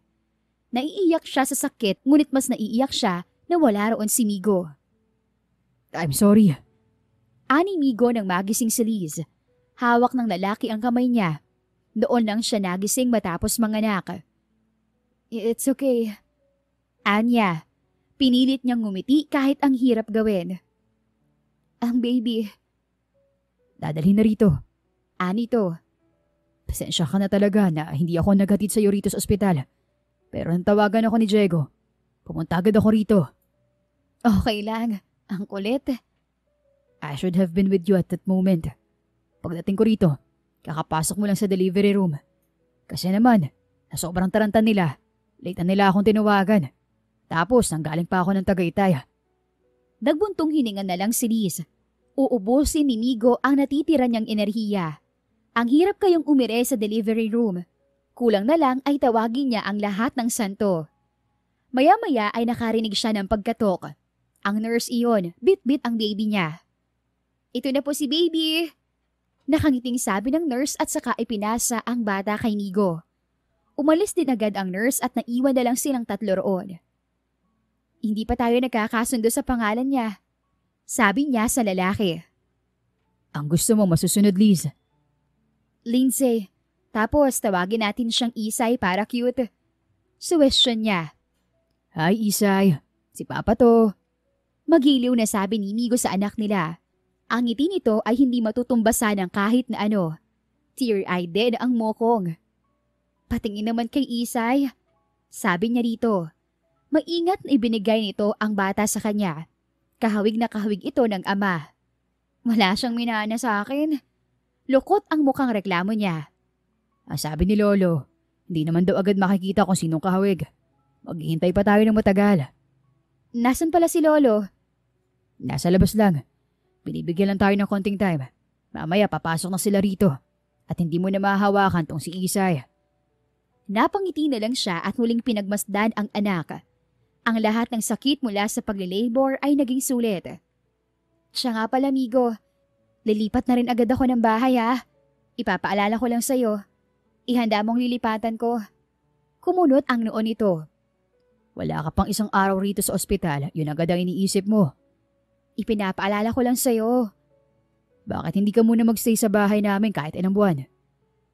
Kailangan ng malaman nila nanay. Ayoko namang sa mansyon pa sila dumiretso. May sasabihin pa sana si Migo ngunit pumasok na sa silid ang lolo nito at mga magulang. Pinagkaguluhan na ng mga ito si Isay. Ang ganda-ganda nga ng apo ko. Tuwang-tuwang sabi ni Lolo Oscar. Kitang-kita sa mga mata nito ang galak. Akala ko ay hindi na ako makakakita ng apo sa tuhod. Kamukha ni Isay ang daddy niya. Babaeng version nga lang. Ganito rin ang itsura ni Migo nung bagong panganak. Ani Tito Rick. I agree. Nakangiting sang-ayon ni Ma'am Clara. Sana naman ipahiram mo sa amin tong apo ko kahit paminsan-minsan lang. Ani Tito Rick sa kanya. At bakit naman hindi niya ipapahiram? Masungit na singit ni Ma'am Clara. Mommy, Saway ni Migo sa ina. Why? Pwede nating dalawin ang bata. Pwede ring hiramin, hindi balis. Nakangiting baling sa kanya ni Migo. Tumangulang siya. Hindi na niya alam kung anong oras na natahimik ang silid niya. Ngunit bago matapos ang araw ay dumalaw si Mindy. Naiinggit daw ito sa kanya dahil napatunayan na niyang babae siya. Gaga talaga. Migo, bakit hindi ka na muna umuwit magpahinga? Okay na ako rito. Nandito naman si Mindy. Anya sa lalaki na nakaupo sa couch at nagbabasa ng libro. Ayoko. Dito lang ako. May pasok pa bukas yung si Mindy. Huwag mong puyatin. Bali walang sabi nito. Oo nga, Liz. May pasok ako bukas kaya hindi ako pwedeng maging bantay mo rito. Hayaan mo na si Migo. Responsibilidad niya yan. Segunda ni Mindy. Kumusta ka naman? Nakakatakot ba talagang mga anak? Masakit yung pagle-labor pero painless naman yung delivery kaya okay lang. Ngayon ko palang nararamdaman ng sakit. Bakit kasi hindi ka pa mag-asawa para maranasan mong mga anak? Alam mo namang hindi pag-aasawa ang priority ko sa ngayon. Siya nga pala, si Amiel nangungulit pa rin. Kahit anong pang dededma ko, ayaw akong tigilan. Bakit daw nagpalit ka ng number? Loko-loko talaga. Kung hindi dahil sa kanya, di sana hindi ka nagpalit ng number. Ang sarap talagang kutusan ng ex mong yon. Pinandilatan niya si Mindy. Napangiwi si Mindy nang mapansin ding nakatingin si Migo sa kanya. Maya-maya ay ngumuso ang kaibigan niya. Bakit ba? Pag-alis ni Mindy ay tumayo si Migo at nilapitan siya. Kinokonta ka ng ex mo. Bakit hindi mo sinasabi sa akin? Kailangan ko ba yung i-report sa'yo? Hindi naman. Kaya lang baka guluhin ka ng lalaking yan. Ayoko lang namang madamay si Isay. Nag-aalala lang ako sa inyo ng bata. Hindi niya kami guguluhin. Hindi ko nga sinasagot ang tawag nun eh. Kaya mas nabuti talaga kung hindi muna kayo umalis ni Isay sa bahay namin. Mas safe ron. Hindi niya kami guguluhin kaya wag kang paranoid. Gusto kong makalipat ng bahay as soon as possible. Huminga ito ng malalim at saka tumango. Fine. Kinabukasan ay pinayagan na siyang umuwi ng doktor. Pansamantala ay sa silid ni Isay sa mansyon siya nagkukwarto. Hindi lang pala siya kundi pati si Migo. Parang ayaw na ng lalaki na mawalay sa anak kahit ilang segundo lang. Ito rin ang dumadalo sa mga pangangailangan ng bata. Kaunting ingit ni Isay, to the rescue na agad ang papa nito. Nakakatuwang makita, ngunit lalo niyang kailangang pigilan ang sariling mahulog dito. Tulala ang nanay ni Liz nang makita siya nito kasama si Isay makalipas ang ilang linggo. Ang tatay naman niya ay nag-walk out, ngunit malamang ay nasa bakuran lang ito ng bahay niya. Ilang araw na rin mula nang umalis siya sa mansyon. Hanggang sa huli ay pinipigilan pa rin siya ni Migo na umalis sa mansyon, ngunit hindi na siya nagpapigil. Ngunit nang ihatid naman siya nito sa bagong bahay, ay parang gusto niya ring magreklamo. Napakalaki ng bahay na yun. 2 palapag na may 4 na kwarto. Bukod pa roon ay mayroong maliit na grocery sa gilid na regalo raw sa kanya ni Lolo Oscar. Ayaw raw kasi ng matanda na umalis siya sa bahay para magtrabaho. Ang nais daw nito ay lagi niyang kasama si Isay. Wala na siyang nagawa pa kundi ang magpasalamat. Napakalaking biyaya niyon. May kasama rin silang yaya ni Isay. Tinanggihan niya iyon ngunit makulit si Migo. Kaya naman niyang mag-alaga ng bata habang wala pa siyang trabaho at hindi na rin siya mahihirapan dahil sa pagdating ng mga magulang niya. Paano mo nagawa sa amin to, Liz? Hindi makapaniwala ang tanong ng nanay niya. Ayoko lang naman pong makadagdag sa problema ninyo. Guilty niyang tugon. Anong gusto mong maramdaman namin ng tatay mo, ha? Hindi ko naman po iniisip na mapapatawad niyo ako agad. Ang gusto ko lang po ay intindihin niyo ang sitwasyon ko. Ganito na lang. Hindi mo bibigyan ng buong pamilya ang anak mo? Hindi mo sinabi sa amin agad kasi natatakot kang makialam kami, tama? Bakit mo pa ipinaalam sa amin ngayon? Wala naman na kaming magagawa. Alam kong matanda ka na, pero dapat ba talagang baliwalain mong opinyon at nararamdaman namin? Hindi ko binabaliwala ang nararamdaman ninyo. Pero nabuntis si Melissa. Kahit gustong-gusto kong sabihin sa inyo, paano pa? Kay Melissa pa lang na ospital na ang tatay. Dadagdagan ko pa ba? Matagal bago nakatugon ang nanay niya. Pero hindi mo alam ang nararamdaman namin ng tatay mo na pinaglihiman mo kami ng ganitong katagal. Kung alam namin Mas maaga kaming nakaluwas para masamahan ka. Hindi ka sana nag-iisa nung nanganak ka. Tumulo ang luha ni Liz ngunit nabawasan na ang pangamba. Marami naman akong kasama. Pero dapat pa rin naroon ako. Ako ang nanay mo eh. Ang dami mo nang isinakripisyo para sa amin. Hanggang ngayon nagsasakripisyo ka pa rin. Mas maigi kung nagsabi ka agad sa amin ng totoo. Kung ganoon kasi, ay natulungan ka namin at hindi kami naging mas pabigat sa'yo. Hindi naman kayo pabigat sa akin, Nay. Buntis ka na ay kami pa rin ang iniisip mo. Ano na lang ang iisipin ng ama ng apo ko? Naiintindahan naman po ni Migo at alam din niyang hindi ko sinasabi sa inyong totoo. Huwag niyo pong alalahanin yun. Pero totoo bang hindi kayo maaaring magpakasal? Hindi, Nay. Ang importante naman ay ang kinabukasan ni Isay, di ba? Hindi naman kami tinakbuhan ng tatay niya. Suportado pa nga kami sa lahat ng bagay, lalo na sa pinansyal. Kontento na ako ron, kahit wala ng kasal. Masama ang loob ng tatay mo dahil alam mo naman ang pangarap niya sa inyong magkakapatid. Hindi baling gutom at naghihirap, basta sama-sama at may buong pamilya. Kaso ikaw na pinaka-pinagkakatiwalaan namin ang sumira roon.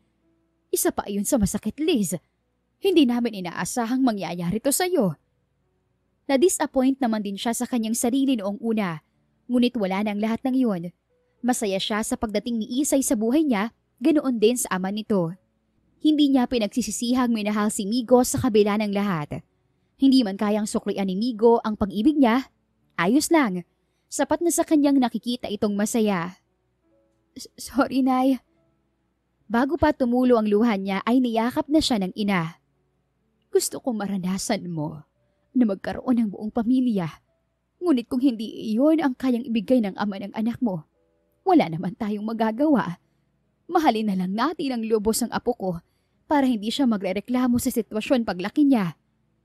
Tumangulang si Liz habang nakapaloob sa yakap ng ina. Ang tatay na lang niya ang problema. Hindi kasi talaga ito kumibo at mahirap iyon. Baka mamaya ay atakihin pa ito sa kinikimkim na sama ng loob. Matapos makausap ang ina, ay pinuntahan niya ang tatay niya sa bakuran ng bahay. Sorry, Tay. Hindi siya nito nilingon. Likod lang nito ang nakikita niya, kaya hindi niya alam kung anong reaksyon nito.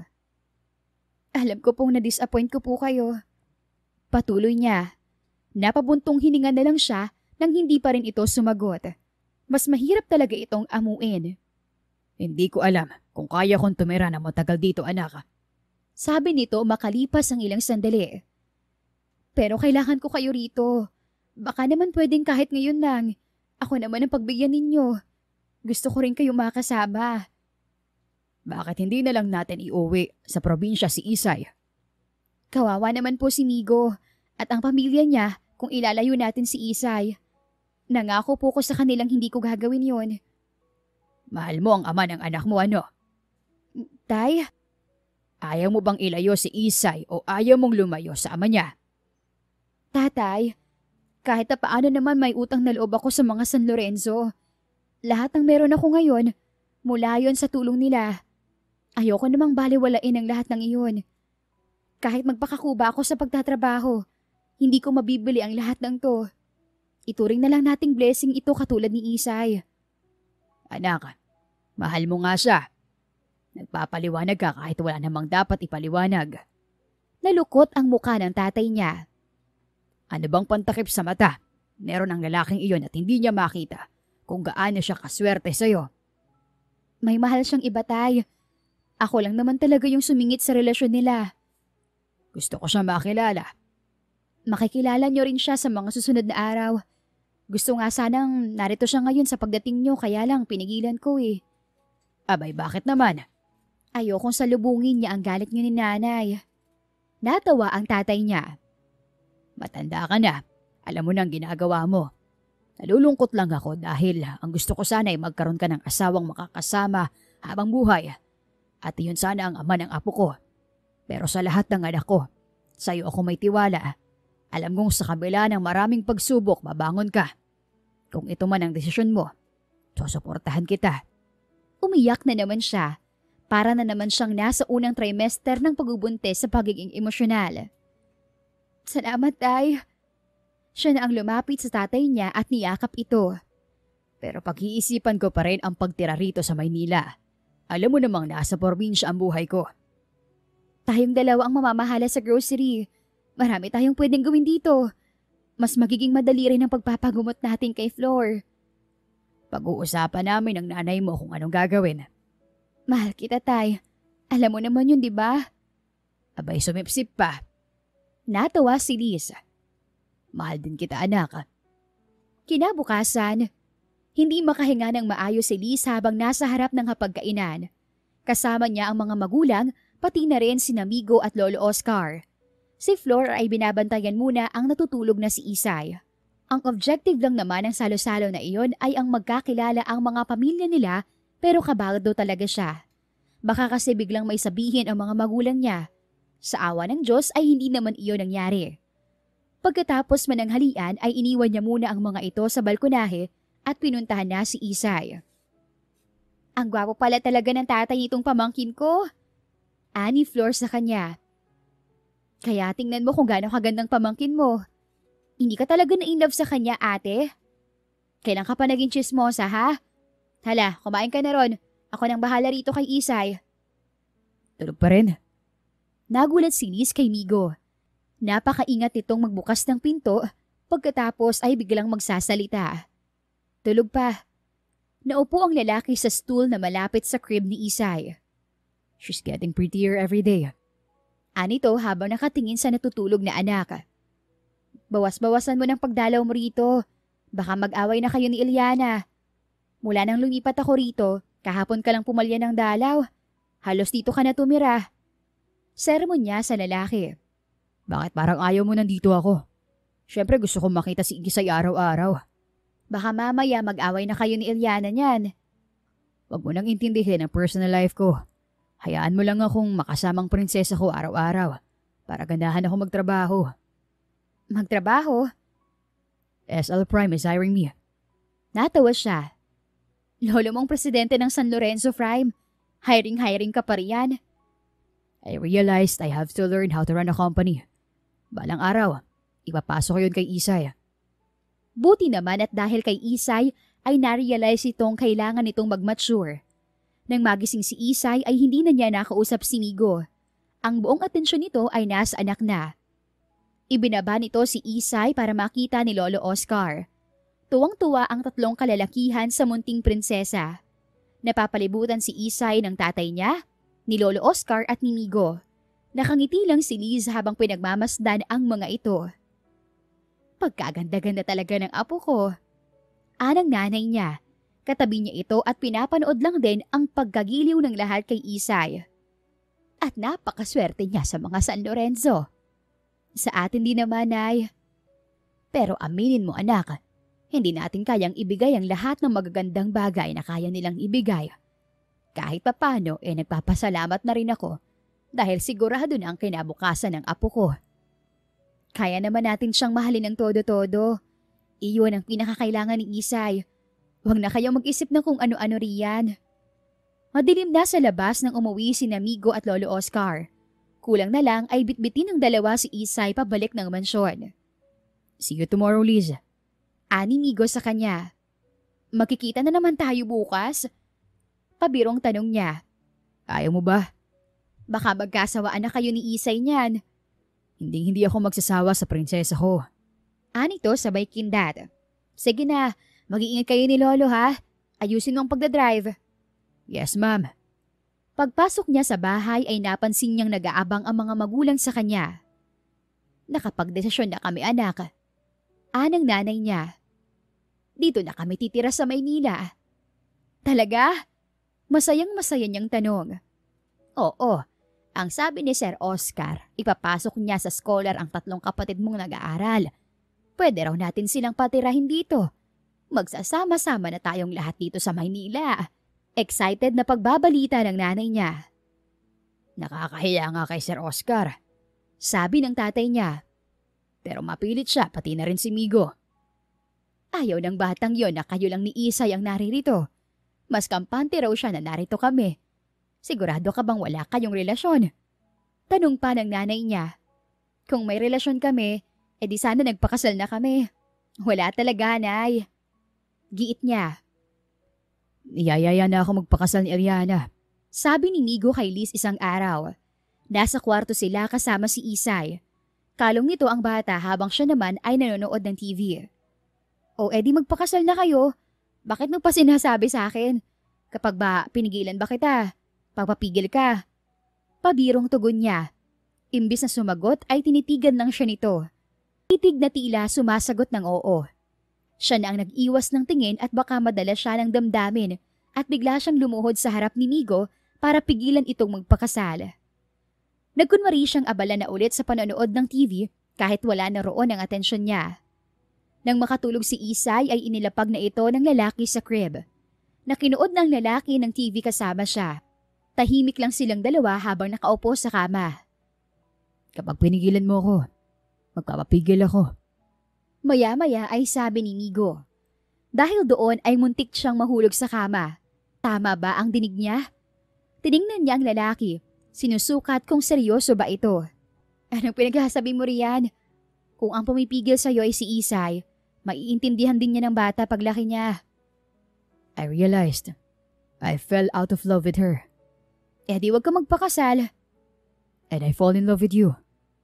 Eh di tayo magpakasal. Natigilan si Liz sa sinabi niya. Si Migo naman ay lumapad ang ngiti. Ha? Huwag mo kong pagtripan ah. Puyat ako. Hindi nagpatulog ang anak mo kagabi. Naputol ang litanya niya. Pinutol iyon ng isang marubdob na halik mula sa lalaki. Ipinikit ni Liz ang mga mata at nagpadala sa init ng sandali. Ilang ulit na niyang hiniling na sana ay maalala niya ang mainit na sandali nila ni Migo.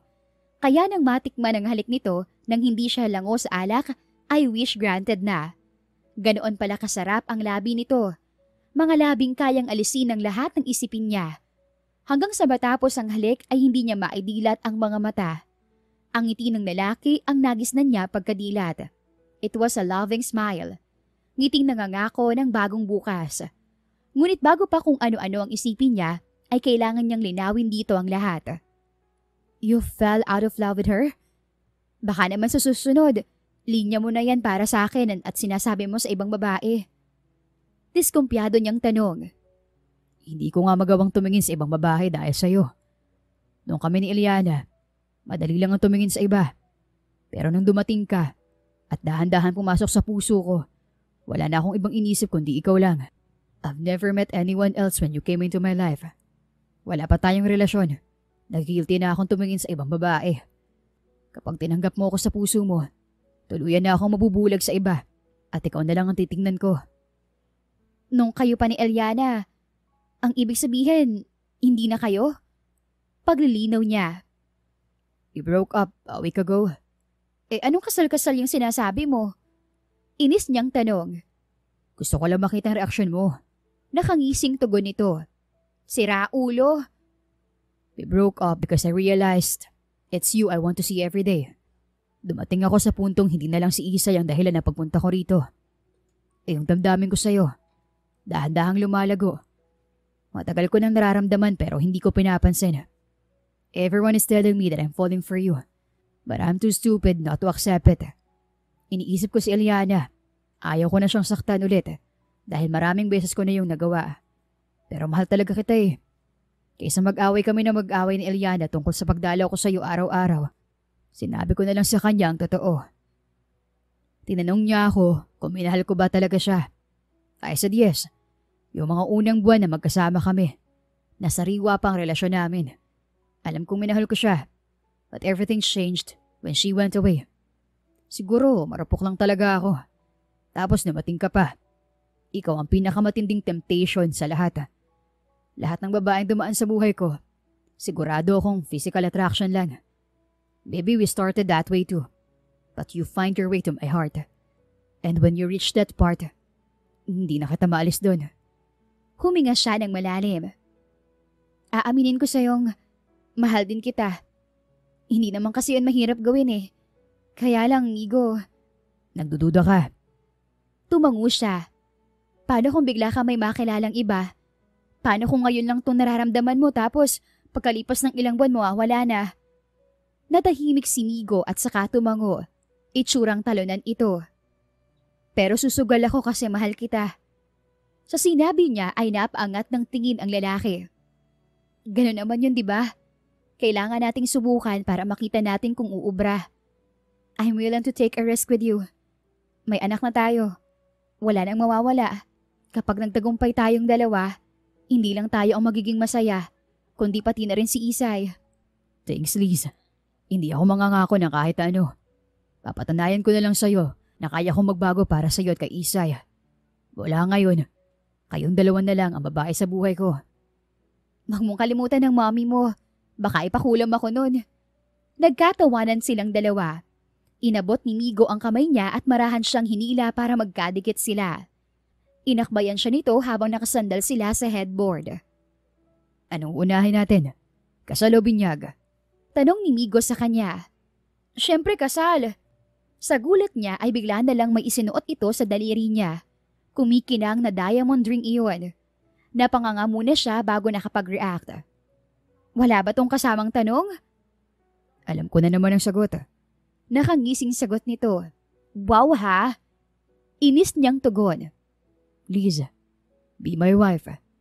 Seryoso nitong sabi sa kanya. I can promise to be the best husband in the world. But I will try. Gagawin ko ang lahat para maging masaya kayo ni Isay. At kapag pumayag ka, si Isay ang pinakamatutuwa sa lahat. Kailangan talaga yung huling sentence? Siyempre para hindi ka na makatanggi. Sige na nga. Kunwari ay napipilitan niyang tugon. Ngumiti si Migo at muli siyang hinagkan. Hinayaan niyang tangayin siya ng halik na yun. Bahala na kung saan sila dadalhin ang agos ng tadhana. Mabawaliw lang siya sa kakaisip ng hinaharap. Ang importante ay mahal siya nito ngayon. Kasama niya ito ngayon at inalok siya nito ng kasal ngayon. Saka na ang bukas kapag dumating na yon. She had to treasure the beautiful moments instead of ruining them by thinking far ahead. Love was about taking risks. Hindi yun magkakaroon ng pag-asang yumabong kung bago pa lang ay pinuputol na. Love was about giving chances. Hindi lang isa kundi hanggang sa dulo ng kaya mong ibigay. Hindi rin dapat husgahan ang karelasyon dahil higit pa ito sa nakaraan nito. She has to help him be the best man he can be. Handa na siya. The end. Kung nagustuhan ninyo ang ating istorya, ay huwag kalimutan na mag-like at subscribe. Mag-iingat po tayong lahat. Salamat!